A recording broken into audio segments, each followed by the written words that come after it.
right, Barrister Oju Kennedy, welcome to Talk Talk. Thank you. How are you? I'm good, ma'am. Let's start with, we know that you were the only female aspirant for the APC. Before we head into your current position and what you're doing for the campaign, tell us about that experience. Because I remember when you picked up your forms, you said something that you suspect or you're expecting to be muscled, but you would not be intimidated by men. How did that turn out for you, the experience? Thank you. Let me start by introducing myself properly. My name is Barrister Mrs. Uju Kennedy Ohanenye. I was the only female presidential aspirant of APC 2022. It was a wonderful experience. The initial time, it was so difficult for them to face the fact that a woman has joined the race. I remember the day I came for my form. As I was coming in, one guy blocked me and said, this way for House of Rep. That was the exact thing he told me. And I said, no, I'm not coming here for House of Rep. He said, then what are you coming for? I said, for presidency. He ran back and he shouted, female presidential aspirants, you know. And then by the time I walked in, the guys stood up and accorded me a very high respect. And they were happy and they said they should forget about every other person first and treat my case. So they collected my destiny and gave me form. And I went into the race. At the initial stage, so many people were like, even people in the party house, they never took me seriously. They never did at the first time until I asserted my authority as that only female and assumed myself as the mother of the race. Are you understanding my point? I took that position. When we're having meetings, I call the men to order and tell them, look, remember there's a mother here. Let us accord that respect and do things the way it should be done, like a mother and her children's kind of gathering. And they started calling me Adanne. Adanne means our first daughter. You know, they started calling me Adanne. And it was so nice. You know, when I'm with those guys, they say things that are highly humorous. There are people you would love to be with.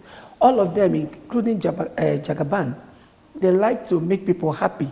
Maybe you see them when they're serious-minded, you think, what kind of people, these people might be very rude or they may be very harsh on people. No, they're such very humble and humorous people. So I had a lot of fun with the guys. And I felt good. I would have wanted other women to join, but in as much as they didn't join, it didn't really affect me because I assumed myself as a fellow man.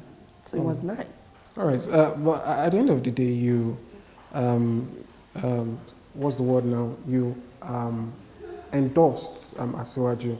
Why him? You know, there were a lot of candidates there, but you chose him, and eventually he was the one who emerged victorious and is now the presidential candidate. What was your reason for that choice? For endorsing him? Yes. Just look around. Look around. All of us that came out as aspirants, we are not matched to Asiwaju. Sorry to say that. We are not matched. And I don't owe any apologies when I'm saying this. I looked at everybody. I knew after a while that I wasn't going to be able to get that ticket. That we are not ripe yet to recognize the fact that what a man can do, a woman can do better.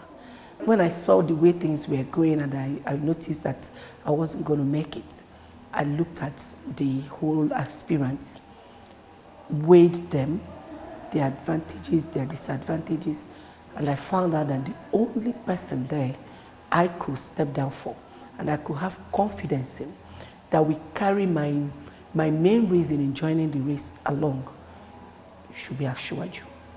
And what was that my main reason? My main reason is for the less privileged people. I've been on them and on their issues over a decade and a half.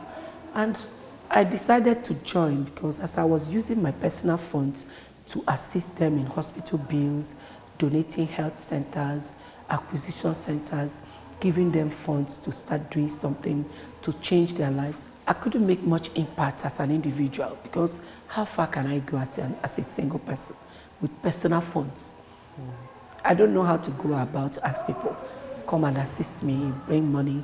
Nobody will even believe me because they feel you have Why are you not doing it? But there's no way I could make much impact. So I said, let me join the race and see if I will get involved and become the first female president of Nigeria. Thereby, I will carry these people along and change their lives. It's very easy to change their lives. All it takes is selflessness, commitment, love, and you'll be able to change their lives. They don't even need much to do that. And I've watched Asiwaju. I read about him. I found out that during the time he was the governor of Lagos State, he was paying WAEC bills for all the less privileged children, all of them. He was paying for them directly to the WAEC office. They are able to access education. He was assisting the policemen in the state in what they call Asiwaju salary, which was an extra money on what they were taking before then to make life better for them. He was looking into medicals of people. There were twins I met who told me their experience when they were joined together as twins. It was Asiwaju that sponsored them, their parents with them to overseas in the United States, and they were separated. They're still alive today, campaigning about for Asiwaju. This is a man who doesn't discriminate in gender, religion, or he's not tribalistic. He can help you no matter where you're from.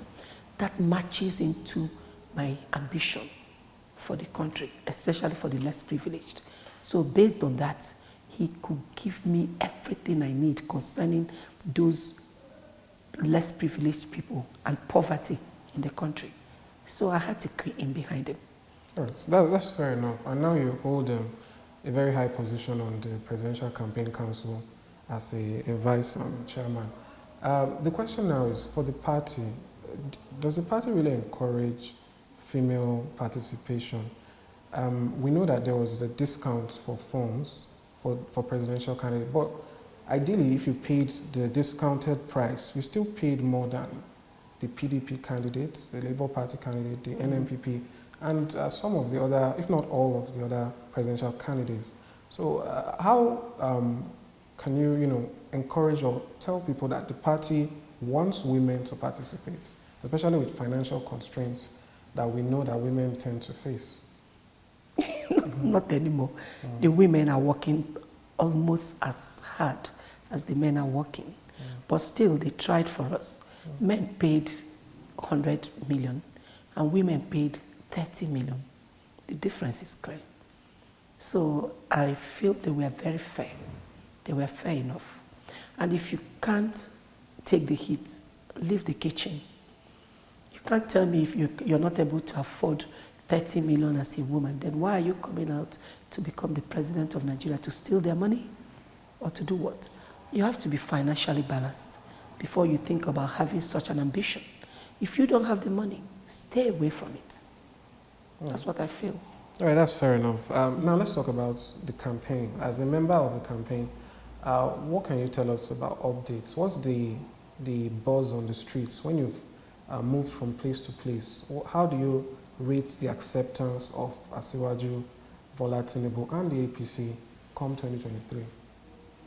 This is a man that is the father of all, the brother of all, the mentor of all. People may say things contrary to supporting him, but I can assure you they will vote for him at the end of the day. Remember during the primaries, people had the notion that he's not going anywhere. Nobody is supporting him. They're even trying to give the impression that the whole people in APC are against him. What happened at the end of the day? He cleared more than 3/3 of the votes. That is exactly how it will be in this presidential election. I don't have fears, but I don't know, people who have their lucks differently.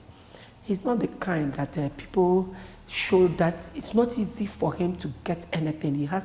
He needs to work so hard for him to achieve anything. I mean, Wally like that. So at the end of the day, he will prevail. And I'm assuring you, they talk about youths. So many youths are in my own home, other people's home of APC members, and they're supporting Asiwaju. And we are more in population than any other party.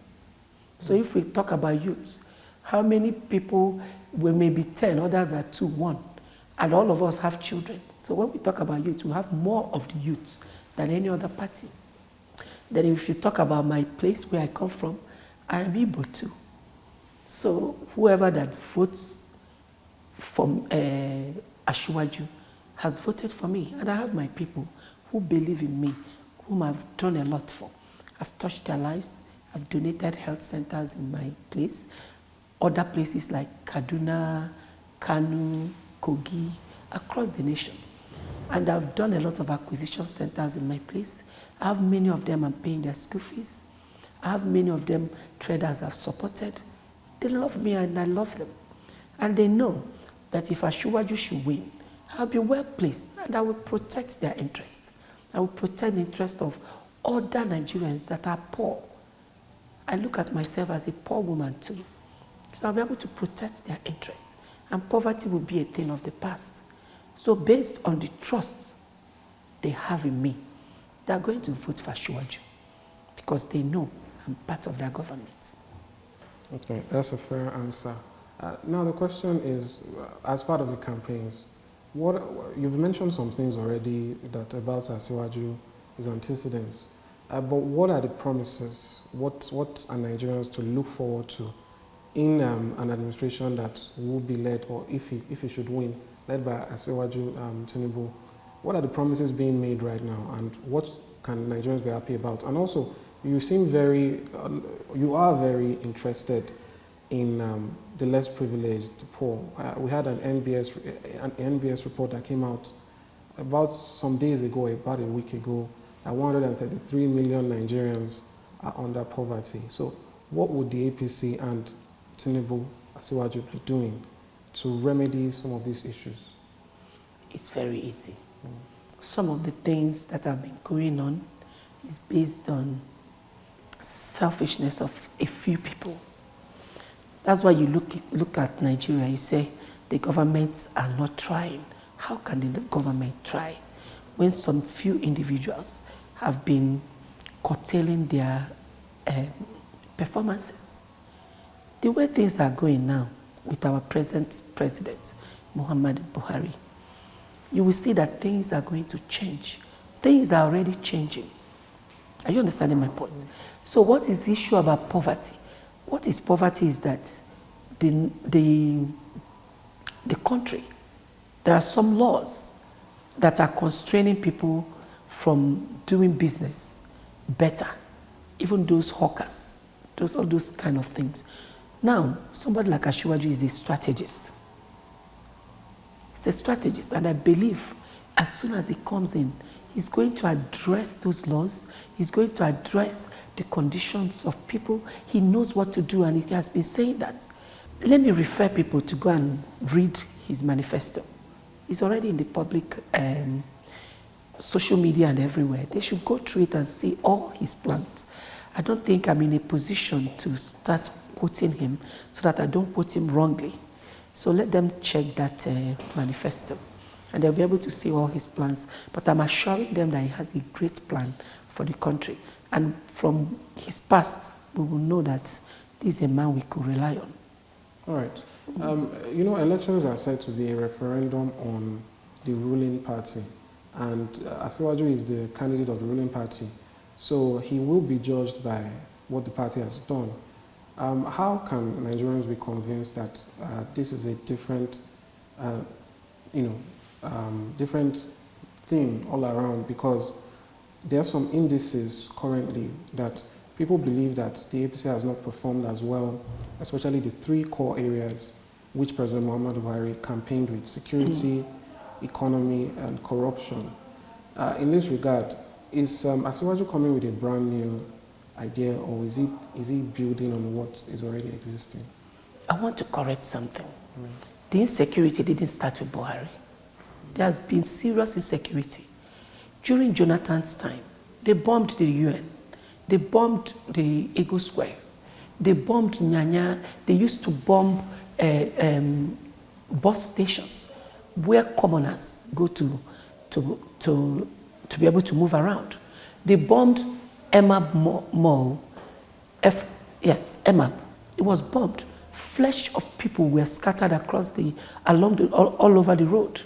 So it didn't start with him. It even became better when he has ascended the throne as the president of this country. Check it. Now, you don't see, they even bombed IG's office. Louis said that. It was bombed. All the vehicles there were bombed to ashes. So why do we keep forgetting the past? Who expects anybody to come in and within 8 years or 7 years plus, you will just solve the problem automatically? It's just improving. And look at, as per, if you talk about development, like my place in Igbo land, for decades we've been asking for second Niger Bridge. Let us have a place. If there's fire on one, we'll have another place to escape from.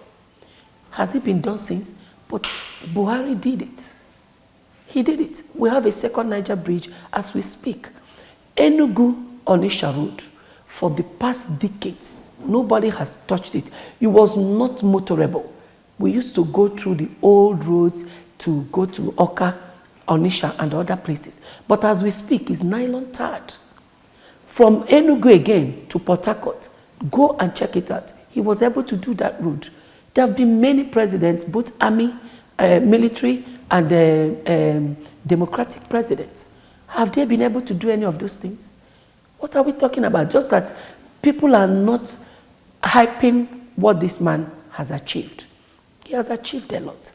Okay, look at it now. Issue of corruption. It takes time.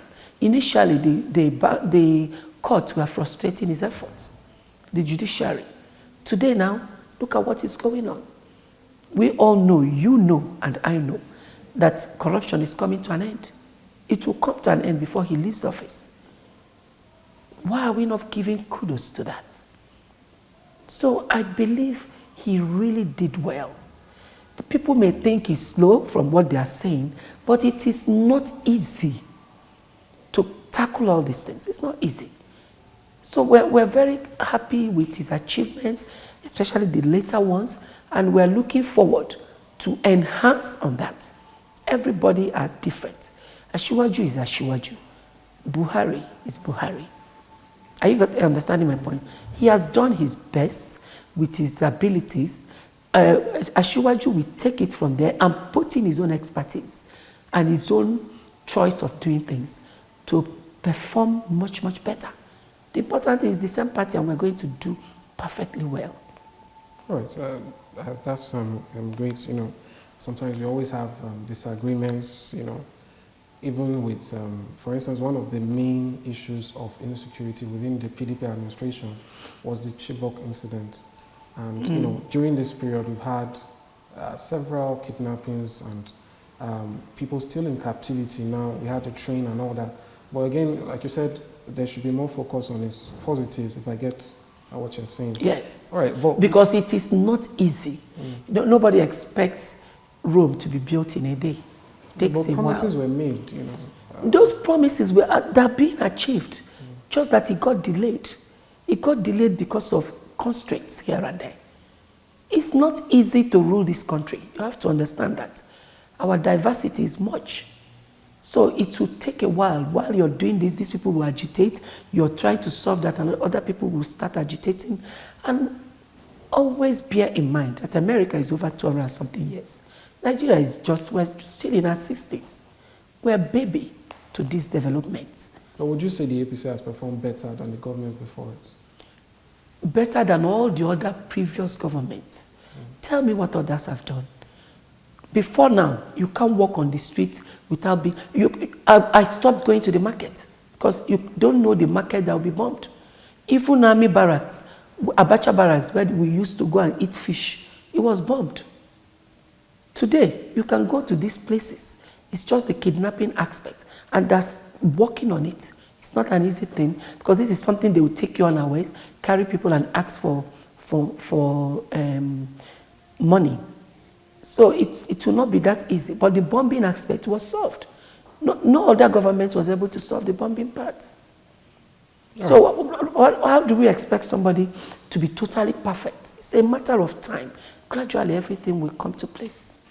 All right. Let's move a little bit now to the political aspect of things. for the first time in 8 years, that's 2 election cycles, the APC will not have President Muhammadu Buhari on the ballot. You know, President Muhammadu Buhari usually guarantees a certain amount of votes just by being on that ballot. Even before he was in the APC, he had a huge following in the north, and then he consolidated on that and got from other regions. So what is the party's plan this time around? That you are losing, so to speak, not really losing, but is done with his tenure and he will no longer be on the ballot. What is the plan to get as much votes or even more and galvanize people to come together, even though the president is no longer on the ballot? Yes, the president is no longer in the ballot, but he's still a member of APC. And if you watch all our rallies across the north, he always makes sure he comes. And when the northerners see him, he builds up their confidence in the party.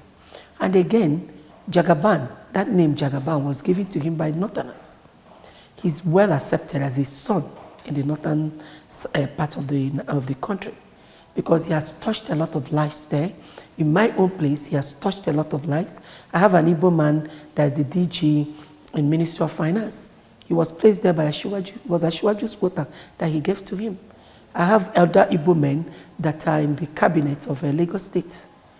I have other Igbo men that are in the State Assembly.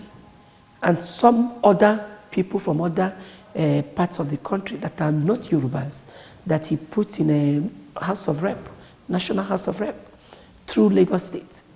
So he has his own network. He has a huge network. And remember, he was part of Buhari winning that election.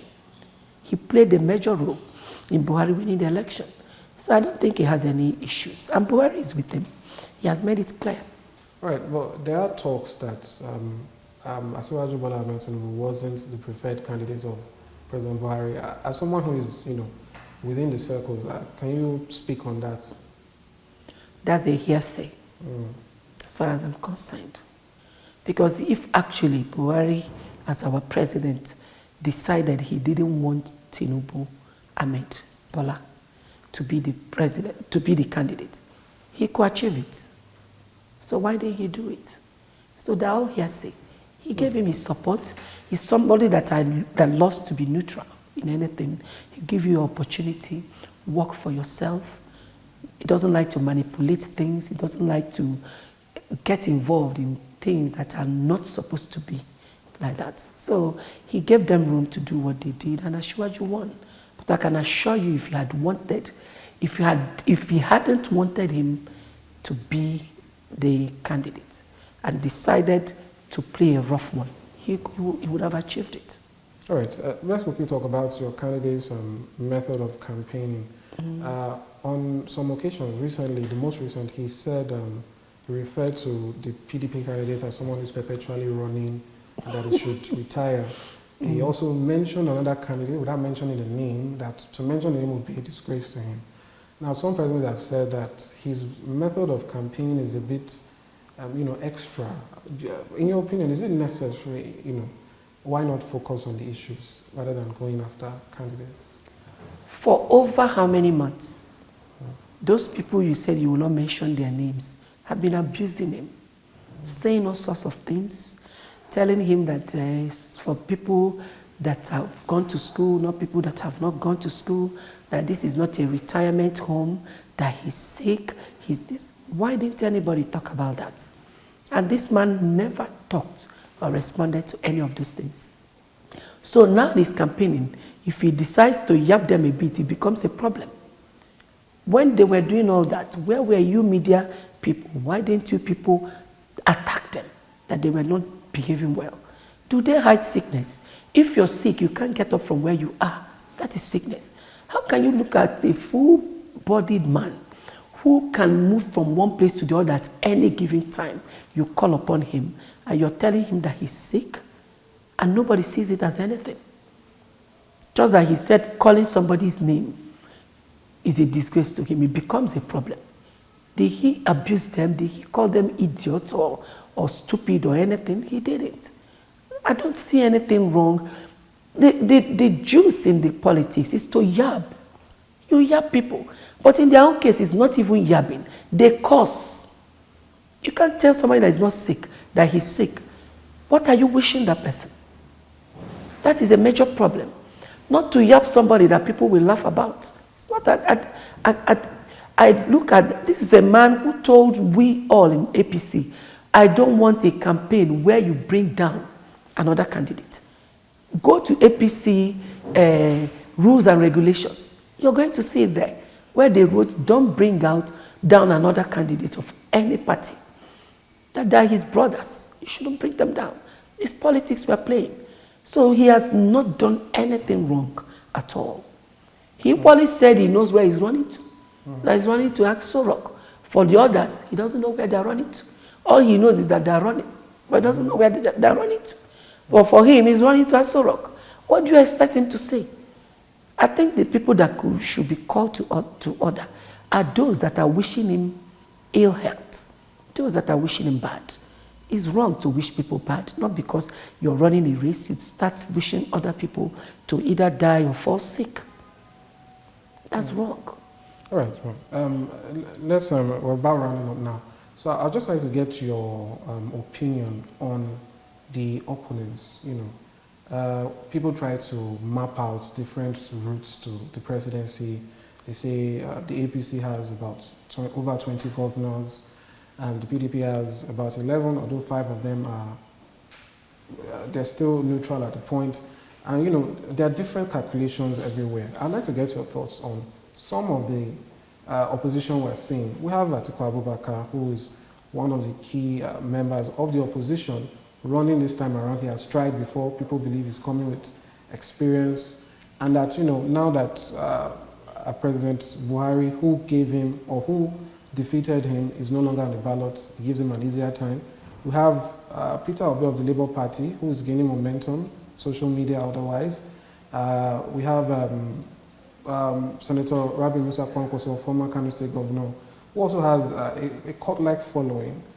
What's your impression of these opponents? Do you see any of them posing a problem for your candidate? Not at all.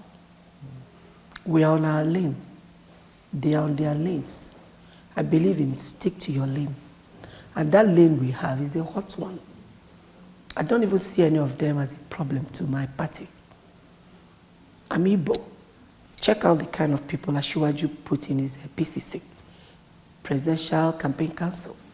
He brought people from different regions and gave them a good position to work. And we are all people that our people love. I don't look at them, like I said in our rules and regulations, they said, don't bring down another candidate. So I can't bring down another candidate. Let all of us be on our lane and run the race. At the end of the day, we see who wins. But for us, I know where we are running to.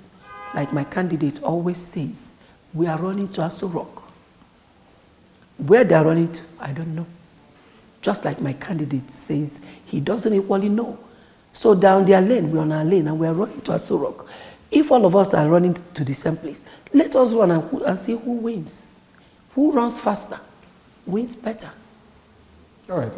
I'd like your comments on what happened some days ago with an endorsement, I believe, from certain bodies, some persons from Nollywood, keke drivers and all that.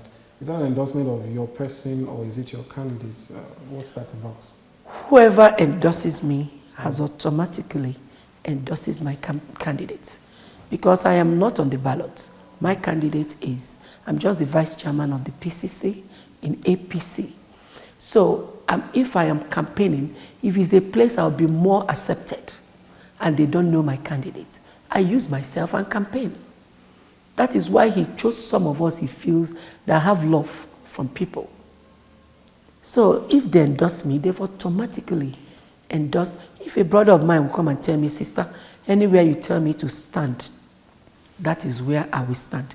Where do you think I'll tell him to stand? I'll tell him to stand by Asiwaju now. Because that's who I'm working for. That's who I believe in. That's who is my candidate. So if they endorse me, it is automatically for Asiwaju. And if you check out these organizations that came to endorse my candidate and myself, the Nigerian Traders Association, Road Transport Employers Association of Nigeria, Nollywood Actors Guild of Nigeria. These are powerful. If you share Nigeria into three, about 3 different people belong to all these unions. Because if you're not a trader, you're an actor. If you're not an actor, you're into like transportation. Keke na pepe. Everybody knows it's a very common and one of the largest means of transportation in the country. They endorsed me, they endorsed my candidates. So when they say you've been helping us, Barrister Uju, you have been there for us, you're part of us because you've never left us behind. And now is our turn to show you support. We're going to give you all the support you need. So wherever you point that this is where you want us to stand, that is where we stand. That's a powerful statement. All right, your final words in a couple of seconds because we're out of time now. What is Asiwaju, what does he have for women? As the only presidential aspirant, I think you're best placed to answer that. What can women expect in terms of participation and other issues, including protection from sexual, gender-based violence and issues affecting women? What would your candidate bring to that to round off the program? Being a very kind-hearted person, he has human feelings. He's selfless. So anything that concerns maltreatment, which is what mostly women go through, Asiwaju will never accept it. It is totally unacceptable. And he's not the kind that fears anybody. No matter who you are, you go out of line and he's in a position to bring you back to line, he will do it. Look at me. For him to put me there as a vice chairman, I'm the only woman that is part of the chairman position. He put me there as a vice chairman. Isn't that enough to prove that he's carrying women along? And whenever we're going for campaign, if they wear their clothes as men, they give me the same clothes. I wear mine, wear my red cap, and we do our campaign or gala nights for the campaign talks and all that. So there's no discrimination to show me, look, you're a woman, we're men. Even amongst all the other PCC members, amongst all the governors, they accept me as one of them. So he doesn't discriminate in gender. Like I said before, he's not tribalistic. He's not differentiating or tribalizing on religion. So he's the best candidate that is well generally accepted, and he himself accepts everybody in the face of it, what you can do, what are your capabilities and capacity to achieve something. When he sees anything he feels that will benefit the country in you, he gives you the position to do that, whether you're man or woman. I probably don't even believe in different genders. If you want to be a woman of substance, there are places, even in your own home, you act like a man. You won't wait for your husband to do everything because he's a man. Because he's a man, he should carry all the burdens. You want to kill him. So if you want to be a woman of substance, you should equally help in the family. When you have money, do things that need to be done. Things that need to be done, do it. And still give the respect to your husband as a man. All right. Thank you very much, Barrister. Thank you. And Ohanenye, for your thoughts. I hope we can have another conversation sometime when the campaigns have gone further, or perhaps after the elections and we see the results. Thanks for being on the program. Thank you. I want to remove my glasses and say thank you to them. So that at least they know me, I know them. My name remains Uju Kennedy Ohanenye. I am the Vice Chairman of PCC APC. I thank you all for listening to us. Thank you so much and remain blessed. Thank you very much, ma'am. Thank you.